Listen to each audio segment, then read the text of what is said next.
Армысыздар, құрметті көрермендер, сіздермен біз бір шаңырақ астында подкасты сіздермен қауышқанымызға, көріскенімізге өте қатты қуаныштымыз. Және де бүгінде бізде қонақта Владислав Вебер.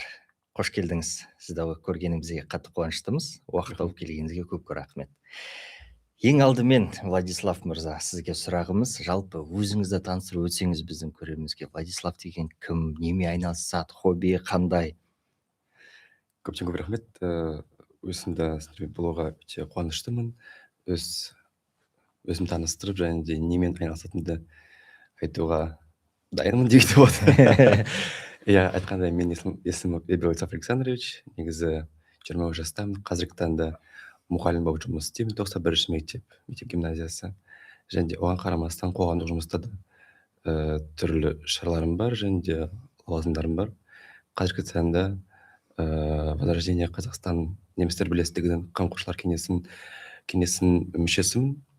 Алайда өткенде төрағаның орынбасары болдым. Қазіргі таңда мүшемін. Өйткені 3 қарашада бізде үлкен форум болды. Сонда біз жаңа қамқорлық кеңесін жаңа кеңес сайладық. Сонда мен тағы да кірдім. Оған қарамастан неміс тілі мұғаліммін. Және де қазіргі таңда кәсіби бағдар беруші болып мектепте жұмыс істеймін. Керемет. 2019 жылы Көкшетау қаласындағы мектепті бітірдіңіз. Солай ғой, қазақ тілін. Қазақ тілінде оқыдыңыз. 1-ші сыныптан бастап осы 11-ші сыныпқа дейін қазақ тілінде оқып бітірдіңіз. Жалпы қазақ тілінде мектепке түсуге, жалпы мектепке баруға кім себепкер болды? Жалпы қалай келдіңіз? Дегенде де кім немесе не әсерін болған жоқ, өйткені солай айтса болады, амал болған жоқ. Неге? Енді кәдімгі ауыл бір мектеп, қазақ мектебі бір мектеп болды. Мен негізі солтүстік қазақстан облысында дүниеге келгенмін. Мортқа ауылы, Ресей шекарасының маңайындағы ауыл, кішкентай. Сонда бір ғана мектеп болды. 7-ші сыныпқа дейін мен ойлағам, Қазақстанда тек қана қазақ сыныптары бар деп. Тек қана бәрі қазақша оқиды деп. Өсе келе түсіндім дейсіз ғой. Иә, енді ауылдың баласымын ғой. Әрине. Сондықтан көшпеспін, осы ауылда тұрғанда бір ғана мектеп болды. Сыныптастарыммен, мен ағам да, інілерім де осы мектепті өз оқу бастауын сонда алған. Барлығы қазақ тілінде. Мен қазақша 11-ші сыныпты бітірдім.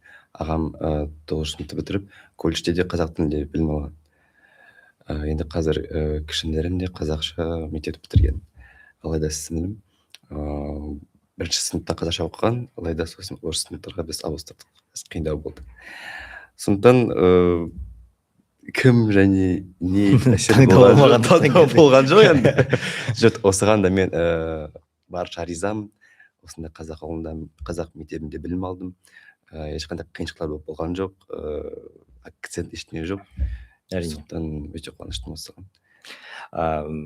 Владислав мырза, енді сұрайын деп отырғаным, мен бір танысым бар, көкшетаулық, Ақмола облысынан, жалпы тоже ауылдық жерінен. Бірақ ол бала орыс мектебін бітірген.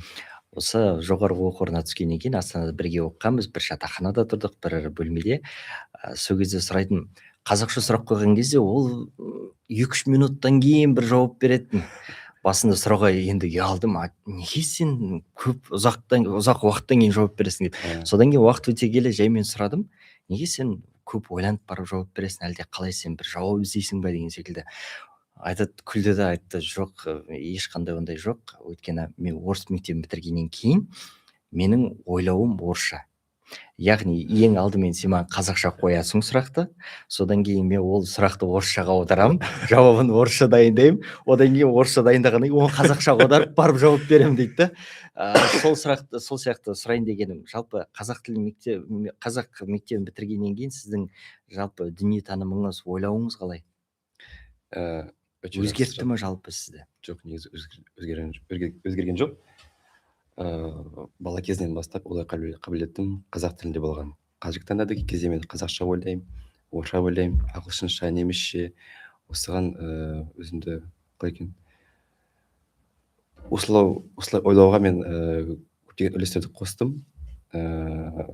сөйлеспей ақ ой қабілетімді осы 4 тілде ұстауым қажет деп. Өйткені адамдармен сөйлескенде де өте ыңғайлы тездеп сразу естігенде ойланып жауап сразу беру үшін өте керек дүние.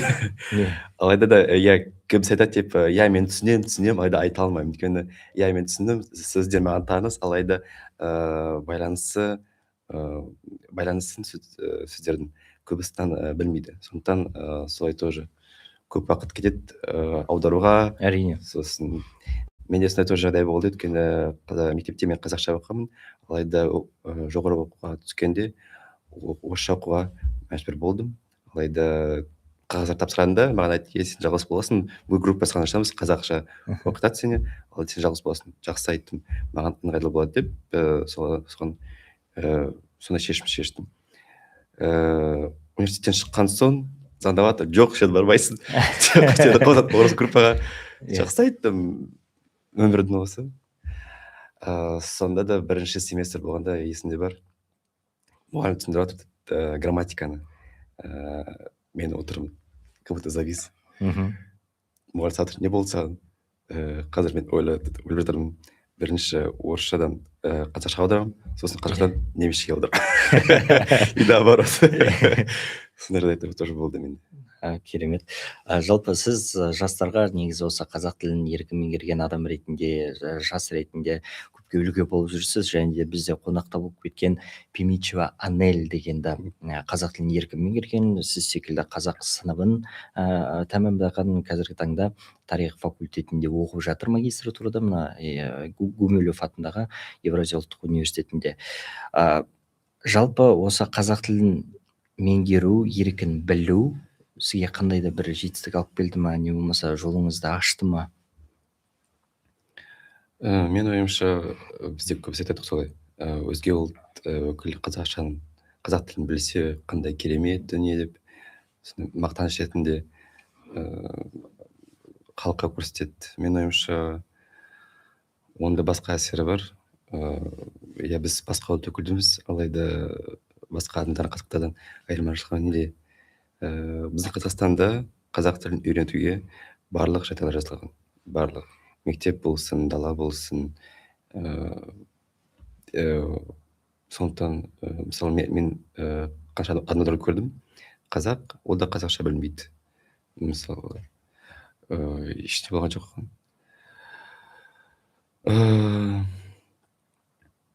Сейчас. Ойың жинақталыңыз. Дегенде де қолдау көрсетті. Мектепте мысалы түрлі олимпиадаларға қатыстым. Университетте олимпиадалар болды, абай оқулар соған қатысқан болатынмын. Осыған орай және де осыған сүйене отырып өзімнің қоғамдық жұмысын бастаған ассамблеяда бірінші курста түскенде, сонда мен мұғалім көрді. Динара ханым көрді, сен ұлтың қандай? Неміс. Жақсы. Қазақша білесің ба? Білем. Все, мен сен нөмір беремін, сен сосын хабарласады ассамблеяда. Соған бірінші курста желтоқсан айында мен бірінші шарам болды. Мен басқа ұлт өкілі ретінде үлкен сахнаға шығып қазақша тақпақ оқамыз. Сонда ассамблея сессиясы болды Ақмола облысында, Көкшетауда. Үлкен сахна, ауылшы адам отыр, әкім облысы сағырып отыр. Және де біз басқа өкілдеріміз сондай өлең шумақтарын оқамыз. Сол есіңізде бар ма, өлең шумақтар? Жоқ. Кәдімгі 4 жолды ұмытқан болады. Есімде бар, осы ғана мен жаттағанмын. Сосын сахнаға шықтық, бәріміз тұрмыз солай. Сосын шықтық, енді эмоция айтшадым, сахнаға тұрғанда, микрофон алғанда сөздерді түгел ұмытып кеттім. Сосын еске түстік, құдайға шүкір. Осыдан бастап, қазақша білгеніме көп рахмет өміріме. Маған да, егер қазақ мектеп оқымасам да, Астана көшкеннен бері, немесе Көкшетауда көшкеннен бері қазақ тілін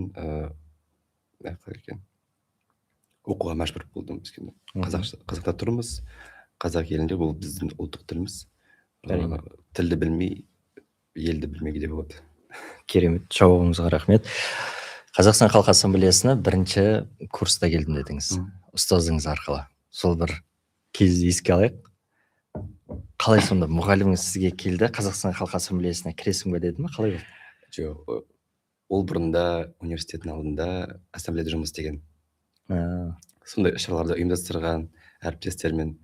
Сосын мені көре осы бір мерейтойға мені ұсынды таныстарға, осы ассамблеяда жұмыс істегендерге. Олар маған хабарласты. Сондаймыз, бізге келіңіз, біраз танысып кетейік. Ары қарай бізге бірге жұмыс істейміз. Содан келе ассамблеяға мен ендім. Керемет.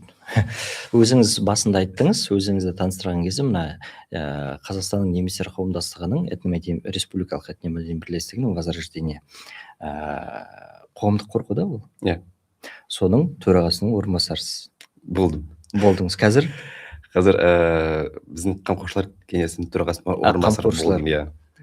Төрағасының орынбасары болдыңыз. Иә. Жалпы ол қамқоршылық кеңесі немен айналысады? Оның төрағасы, қателеспесем, сенат депутаты? Иә, Евгений Больгерт. Иә. Сол кісінің орынбасары. Жалпы қор туралы айтып берсеңіз, немен айналысады, қандай міндеттері қойған алдына, жалпы жаңа айтқандай, немен айналысады? Біздің қорымыздың тарихы өте үлкен, 30 жылдан аса жұмыс жасап жатырмыз. Осы қордың жұмысы өте көп. Мысалы, жастар бағыты бар, тіл бағыты бар, мәдениет бағыты бар, партнерство бағыты бар, бизнес бағыты бар. Барлық жұмыс, біздің мақсатымыз осында Қазақстанда тұратын немістерді қолдау.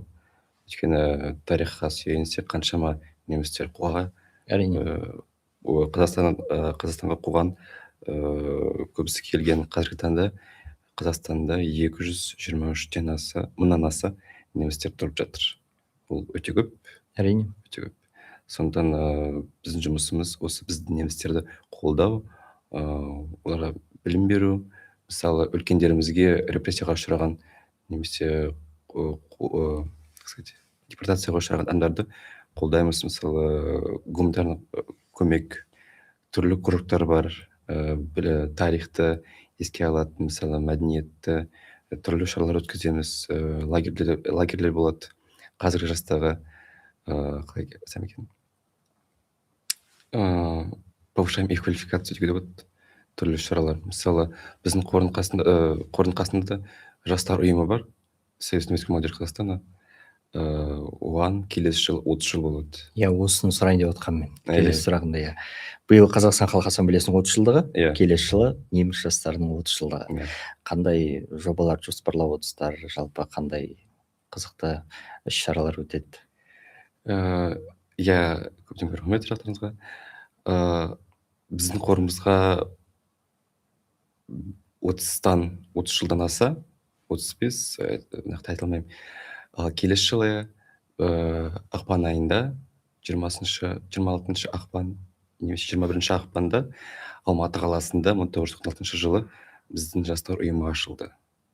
Соған орай көптеген іс-шаралар ұйымдастырамыз. Мысалы, ең үлкенісі және ең маңыздысы май айында бізде халықаралық форум өтеді. 90-нан аса жастар келеді біздің Қазақстаннан. Сосын басқа елдерден, мысалы, Германия, Өзбекстан, Қырғызстан, Ресейден келеді. Осы жастар ұйымдары бар, немістерді тоже қолдайды.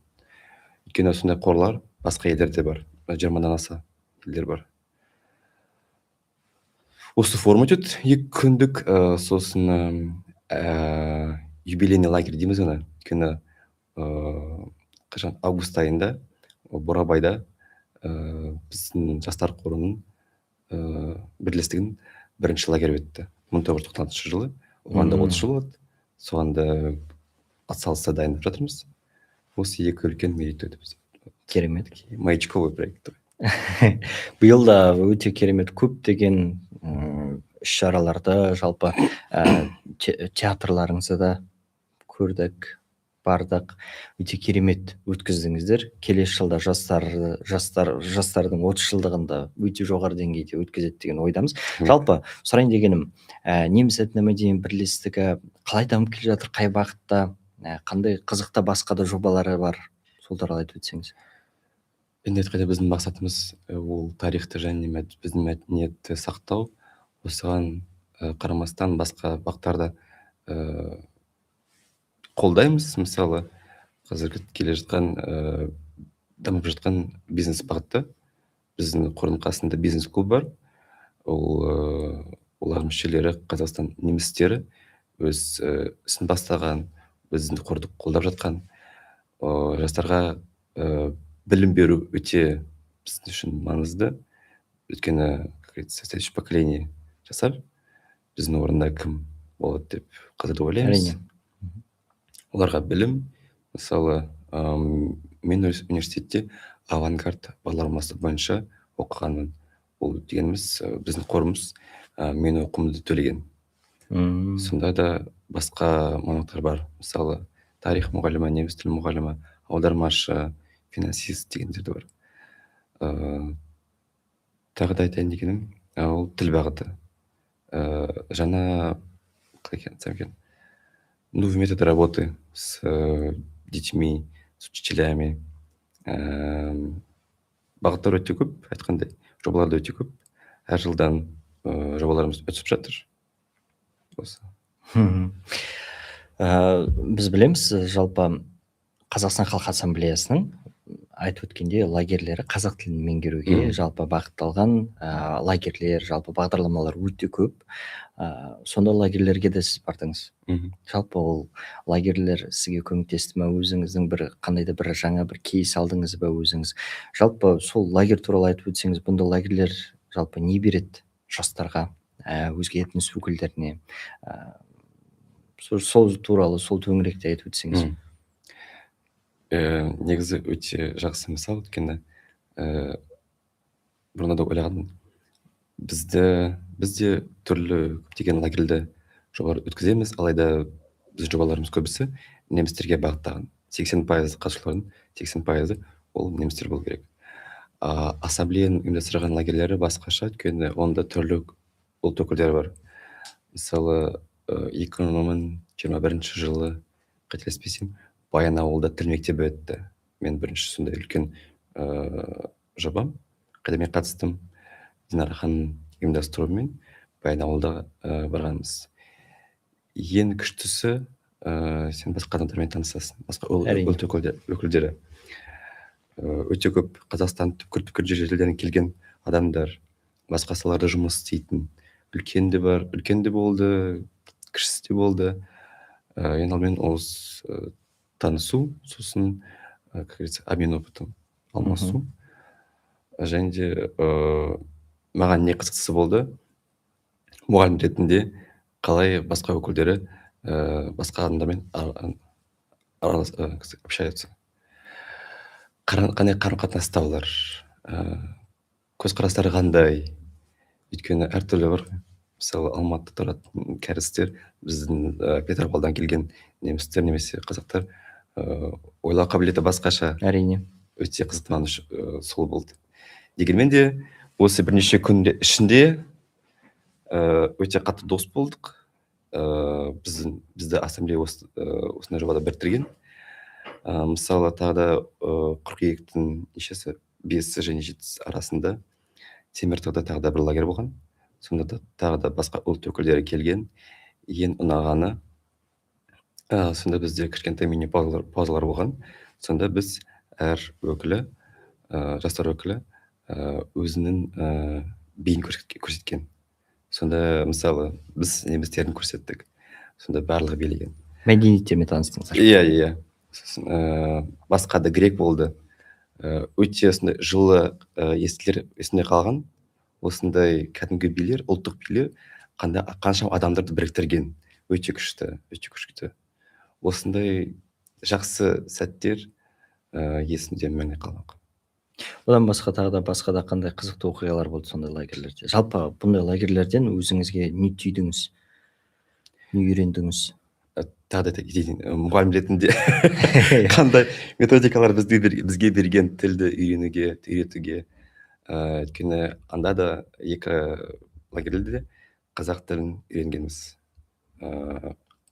Мысалы баянауылда күшті мұғалімдер келген, апайлар бізге білім берген, қазақ тілін тарихын түсіндірген. Одан басқасы түрлі методикалар түсіндірген тағы да. Маған ең күштісі осы болды. Керемет. Тағы да сұрайын дегенім, қазіргі жастардың арасында, жалпы қазақ тілін үйренем деген жастардың арасында қандай бір мысал айтасыз, өзіңіз мұғалім ретінде қандай методикалары бар, жалпы осындай лагерьлерден түйгеніңіз, мүмкін үйренгеніңіз басқа да бағдарламалардан деген секілді, немесе өзіңіздің сол мектеп кезден қазақ тілін үйренген кезде, қазақ сыныбында сол кезде бір қандай да бір методика ма, не болмаса бір кейс па, бір қандай бір нәрсе есіңізде қалды ма? Жалпы қазақ тілін үйренем деген жастарға, жалпы адамдарға қандай кеңес берер едіңіз? Ең бастысы ол қорықпау, сөйлеу. Мысалы, мен бірінші курста болғанда, сонда менде А1 болды. Енді бастысы неміс тілі. Сонда мен астанада болған Конрад Аденауэр деген фондта жұмыс істеген бір айлық. Сонда директор өзі неміс, Германиядан келген, маған сондай сөздер айтты. Сенде қазір языковой барьер бар. Сен оны сындыру керексің. Сен білесің бе, білмейсің бе, сен сөйле. Соның арқасында сен қорықпайсың. Сол кісінің сөзінен кейін түсіндім, негізі қорықпау керек. Әрине. Қате айтсың ба, айта бер, қорықпау. Содан кейін әр сабақта кім айтады, бір айтады, мен. Сосын байқаған, қорқыныш ол басты адамды артқа тартатын. Әрине. Жоқ, мен айтпай қояйын, сосын будет стыдно деп, сондай стереотип бар. Сондықтан менің ұсынысым жастарға, мен қорықпау, қаншама сен тілді білесің, айта бер, басқа адамдар сені қолдайды. Біздің уақытта ешкім, мысалы, мен бірінші сөзді білмеймін, маған ешкім күлмейді.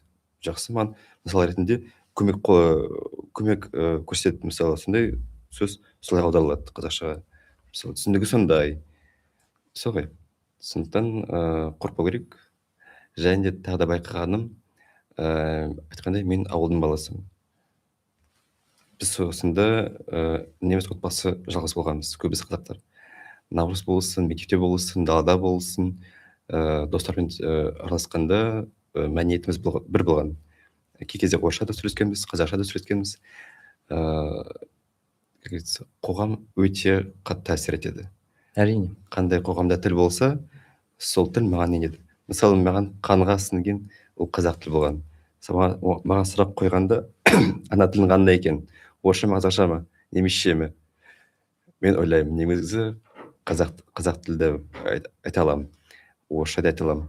Мысалы, неміс тілін мен айта алмаймын. Иә, мен неміспін, алайда туғанда немісше мен айта алмадым. Қазақша және орысша айта алдым. Өйткені бастауыш сыныптан бастап осы тілді қатар меңгергенмін. Даже одан бұрын да достармен ойнағанда ауылда содан бастап қазақшамен сөйлеген. Иә, осы бір қызық жағдай, осы алдыңғы подкастымызда Пимичева Анель деген келген біздің қонаққа. Ол да айтып отыр, ол да Қазақстанды бітірген, айтып өткендей 11-ші сыныпты бітірген кезде барлық сабақ 5, тек қана орыс тілінен ғана 4 деген болатын. Сол секілді сіздің де әбден қаныңыз қазақ болып кеткен байқалып отыр. Өзіңіз айтып отқандай, тілім ең бірінші неміс емес, қазақ тілінде шықты деген секілді. Әрине де келсем. Енді осы тұста сұрайын дегенім, жалпы қазіргі неміс жастарының қазақ тіліне деген ынтасы қалай? Жалпы үйренуге, қазақ тілін меңгеруі қалай? Өте жақсы сұрақ, өйткені бізге де осы сұрақ өте маңызды. Қазақтан да ойлаймыз, біздің жастарға білім бергенім, қазақ тілін оқуында талап етеміз. Өйткені айтқандай, біз бір елде тұрамыз. Әрине. Біздің ұлттық тілімізді білуіміз қажет. Өйткені кей кезде де неміс тілі қазақ тілімен сәйкес болып тұр. Мысалы, кәдімгі ө әрпі, немісте де сондай ө әрпі бар. Сондай қызық. Иә. Және де университетке оқығанда бізге айтатын кім қазақ тілін біледі, оған неміс тілін оқу ыңғайлы. Соны келісем. Сондықтан оған қарамастан ассамблеямен бірлесе отырып, астында ғана емес, басқа елдерде, қалаларда да бірлескен жобаларды ұйымдастырамыз. Мысалы, қазақ тілі, неміс тілі. Көбінесе үлкен мерейтойларда үш тілде жүргіземіз. Қазақша, орысша және қазақша. Балалар түскендей. Көбісі біледі, алайда айтқандай, иә мен білемін, түсінемін, айта алмаймын. Солай кетеді. Яғни сіздің сөзіңізге қарасақ, жалпы мына неміс этномәдени бірлестіктердің жанында қазақ тілін үйрену курстары бар десек бола ма? Жоқ, сондай жоқ. Осындай ой болған, ұсыныс болған. Алайда біздің қасында сондай жоба жоқ, өкінішке орай. Алайда кейбіреулері өз өңірлерде курстарға қатысқан, ассамблея курстарына. Иә, мысалы ассамблея жастарының шығарған мысалы үйде сөйле деген жобасы бар. Сол секілді болашақта сіздердің де этномәдени бірлестік жанында ашылады деген жоспарларыңыз бар ма? Сондай жоспар бар деп айта алмаймын, алайда біздің қалай екен, біздің бірлестігіміздің қатысушылары басқа қалаларда осы жобаға үйде сөйлесейік қатысып отыр. Мысалы Алматыда мен білемін, Қостанайда естігенмін. Біздің қасында бірлестіктің немесе қордың ойлауға болады негізі. Ұйымдастырайық. Иә, жаңа айтып өткендей, тем более келесі жылы жастардың 30 жылдығы, соған байланысты бір сондай бір курстар, не болмаса сол сондай бір бағдарламалар ашылады деген үлкен сенімдеміз, ойдамыз. Жақсы. Иә. Жалпы ассамблея туралы айтайықшы. Ассамблея жаңа тек қана бір фрагментін ғана айтып өттіңіз. Әкімнің алдында үлкен сахнаға шықтыңыз, өлең оқыдыңыз, болды. Бұдан басқа қандай да тағы да бір қызықты оқиғалар болды ма, тағы да басқа қандай қызық жағдайлары болды? Жалпы мына іс-шаралар ұйымдастырған кезде өзіңіз айтып өттіңіз, биыл көптеген шара өтті деген ойдамын, өйткені 30 жыл қателеспесем биыл. Сол неміс этномәдени бірлестігінің 30 жылдық, сол 30 жылдық аясында іс-шара өткізердің алдында қызықты бір жағдайлар болды ма? Алдында біздің басында подкастта ассамблея жастар республикалық қоғамдық бірлестігінің төрағасы Жұмубраев Тимур келіп кеткен болатын. Ол да қызықты фактілермен, қызықты оқиғалармен бөліскен болатын. Сіздерде мүмкін сондай бір қызықты оқиға бар шығар? Иә, бар. Негізі көкшетауда тұрғанда ассамблеяның жастарын бұрын басқа атауы болған ғой. Ассамблеяның маңайында болған. Иә. Жаңғыру жол деген. Иә. Жаңғыру жолының Ақмола облысында жаңғыру жолын төрағасымен болған. Бір жарты жыл, иә. Сосын ең қызықты оқиғасы бізге айтты, енді жаңғырудан басқа біз ассамблея жастарын ашамыз деп. Осыған орай әр өңірде, әр қалада юридический регистрация өту керек. Мен оны өттім, өз басыма алдым. Қызықты оқиғасы. Біз оны официальный ретінде 31 желтоқсан күні алғанбыз. Жаңа жылда. Өз-өздеріңе сыйлық жасап. Есімде бар. Тағы да бізге хат келген, деп оны өзгерту керек. Жұмыс күні болды ғой. Әрине. Мен үйді бәрін тастап, қалаға шықтым. Қалада Домнұруда түгіліміз кездесіп, қана дүдеттік бәрін, сосын бірлесіп, осындай күні тағы да департамент инвестицияға апардым. Осындай жағдай өте есіме сақтаған. 31 желтоқсан біз ашылдық. Жастар Көкшетауда. Керемет. 31 желтоқсанда жаңа жылда біраз документациямен жүргіздік дейсіздер ғой, құжаттармен. Оған бұрын жаңғыруға келгенде ең сондай бірінші жобам басқа жастар өкілдерін біріктірейін деп квест ұйымдастырған қала бойында. Мысалы, мен таныстарым келді, неміс өкілінен басқалары да келген, жастар, волонтерлер де болды. Осыған орай жастарға квест ұйымдастырғанбыз.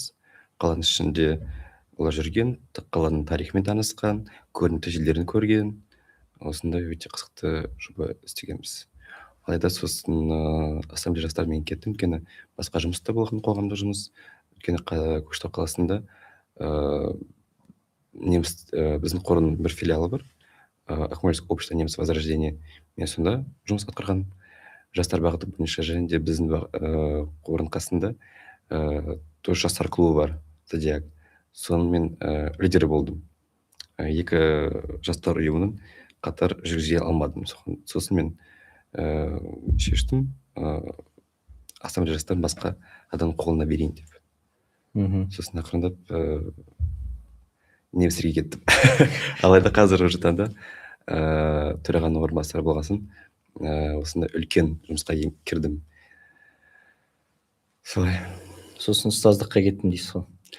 Иә, бітірген, сосын Көкшетау қаласында бірінші мектеп гимназиясында жұмыс істегенмін.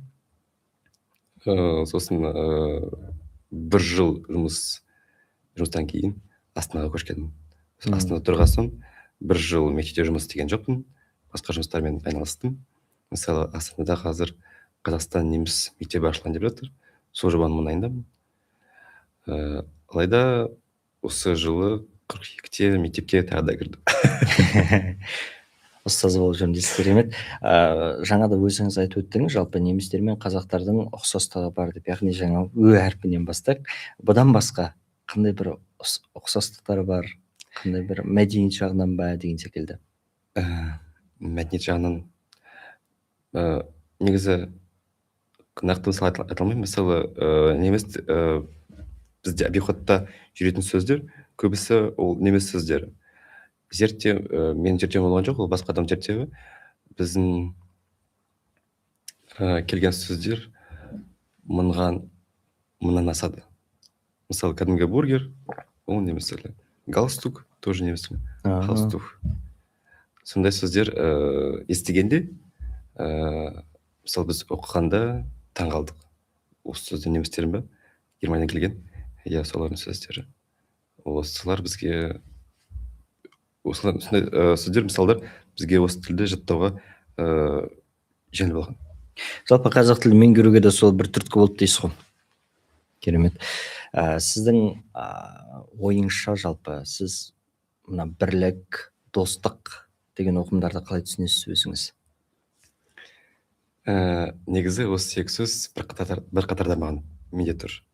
Бірлік дегенде, достық дегенде, ол таныстарының арқасында бірлесіп бір жұмысты атқарғанда өте екі маңызды бар мағыналы сөз. Мысалы, бірлесіп бірнеше жобаларды біз атқарамыз достарымызбен. Егер достымызда бір жағдай болғанда, мысалы, қиындықтар, бірлесіп біз оған қолдау көрсетеміз. Достықсыз бірлік жоқ, бірліксіз достық жоқ. Әрине. Бірлік бар жерде тірлік бар дейсіз. Керемет. Тағы да бір мысал айтып өтсеңіз, қазақ тілін үйренуге қатысты. Осымен подкаст аяқтаймыз деген ойдамын. Өйткені біраз нәрсе айтылды. Өзіңіздің де тарихыңызды, жалпы этномәдени бірлестік жұмыстарын бөлістіңіз, және де келесі жылға сәттілік тілейміз, әрине. Тағы да қандай мысал берер едіңіз, тағы да қандай бір ақыл кеңесіңізді берер едіңіз, жалпы өзге этнос жастарына, жалпы қазақстандық жастарға болсын, қазақ тілін меңгерем, үйренем деп жүргенге, өзіңіздің мысалыңызда.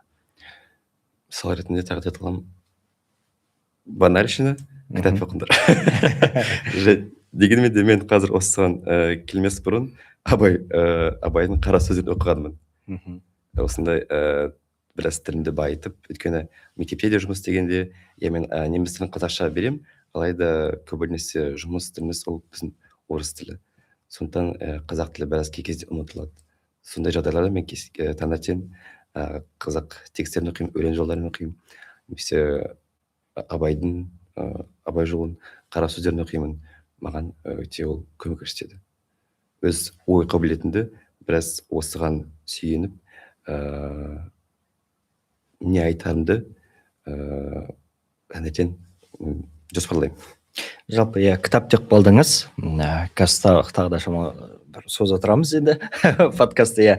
Кітап деп қалдыңыз. Жалпы былай қарасаңыз, қазіргі әлеуметтік желі болсын, жалпы күнделікті өмірде байқайтынымыз жастар, яғни біз, сіз болсын, жалпы осы Қазақстанда жастар қоғамы кітапқа деген қызығушылығы азайып бара жатыр десек болады. қызығушылығын қалай арттырсақ болады осы жастардан кітапқа келуге? Өте қиын сұрақ негізі, өйткені маған да қазір оқуға өте қиын болып тұр да. Өйткені иә мен кей кезде оқуға бір кітапты оқиын десем, жатам, бастаймын, 20 беттен кейін уже шаршап кетемін. Өйткені басқа жұмыстар да болады, немесе айтады ғой, кейбіреулер визуал, аудиал, мысалы кейбіреулерге ыңғайлы осы кітапты аудиомен тыңдау. Оқуға қазір айтқандай қызығушылығы жоқ адамдардың. Оған қарамастан бұрында үлкен кітаптар болған, иә. Қазір оларды кішірейтті. Оған қарамастан жастар оқымайды. Әбден сығып дейсіз ғой. Иә. Біз мысалы қазір мектептерде Астана қаласында 8 минуттық оқу деген жобасы бар. Оқушылар таңертең келеді, 15 минутсыз 8 бізде басталады. Олар 8 минут оқиды күн сайын. Күн сайын олар оқиды. Иә, өйткені қалай айтсам екен, біраз ойлау қабілетін оятқандай, оқуға дайындалғандай күн сайын олар оқиды. Осыған біз атсалыса қолдаймыз осы жобаны. Ол тек қана қазір Астана қаласында өтіп жатыр. Естуімше ары қарай басқаларға кетеді. Жалпы басқаларға кеңес, яғни күнделікті, мысалы бетке арнаса да, мысалы бірінші күні 10 бетін оқыды, екінші күні 15 бет деген секілді солайынан жаймен жалғастыра берсе болады дейсіз бір кеңестердің бірі. Жақсы, керемет. Өзіңіздің соңғы оқыған кітабыңыз қандай? Абай Құнанбаевтың мына қара сөздерінен басқа. Соңғы кітабым бір роман болған. Жазда оқығанмын, атауын кеттім кешке орай. Сол оқимын, сразу ұмытамын. Алайда оқығаным 3 кітап болды.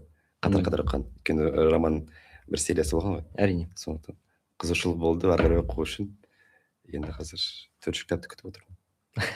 Керемет. Жақын уақытта шығады деген ойдамыз. Барлық осы үшеуін ұмытпастан бұрын 4-ші шығады деген ойдамыз. Жақын уақытта. Әйтпесе 3 томды ұмытып кетіп, ұмытып қалып 4-шісіне көшкен кезде де мына үшеуінде не болады деп қайтады. Алайда оқығанда еске келеді бәрі. Әрине. Басымызда бәрі түгел қалады ғой. Архив ретінде. Айтылмаған сөздер, ұсыныстар қалды ма? Жоқ, негізі өте күшті сондай жоба. Осындай жастармен таныстырып, қалай екен, опытым поделиться жастармен өте қуаныштымыз. Айта алмаймын, мен сондай 23 жасымда сондай адам жақсы деп, жоқ, көптеген қателіктерім өте көп. Мен де күн сайын үйренемін. Мен бастығым да сондай күн сайын маған ақыл кеңес береді, мысалы, қалай айту керек. Сондықтан жастарға кеңесім. Әрдайым оқыңдар. Тек қана оқу емес, имею в виду в целом учиться. Басқа адамдарға қарап анализ жасау керек. Өйткені мен сондай байқаймын, адамдар не айтады, сосын қандай оның пайдасы бар, зияны бар, қалай айту керек, не істеу керек екенін аналитика жағынан сондай бағытында қазір танып жатырмын өзімде. Яғни өзіңіздің замандастарыңызға, жастарға жалпы өздеріңіз дамытыңыздар дейсіз. Сөзді қорытындылай келе. Жақсы, рахмет сізге. Осындай заманда жалпы өзіңіздің ең қымбат, өзіңіз білесіз, уақыт. Осындай қымбат уақытыңызды тауып келгеніңізге көп рахмет. Келесі жылға неміс жастардың 30 жылдығын керемет жоғары деңгейде өткізулеріңізге тілектеспіз. Аман сау болыңыз, бастысы тек қана сәттілік. Рахмет, құрметті көрермендер. Осымен біздің бір шаңырақ астында өз мәресіне жетті. Келесі кездескенше аман сау, бай қуатты болайық.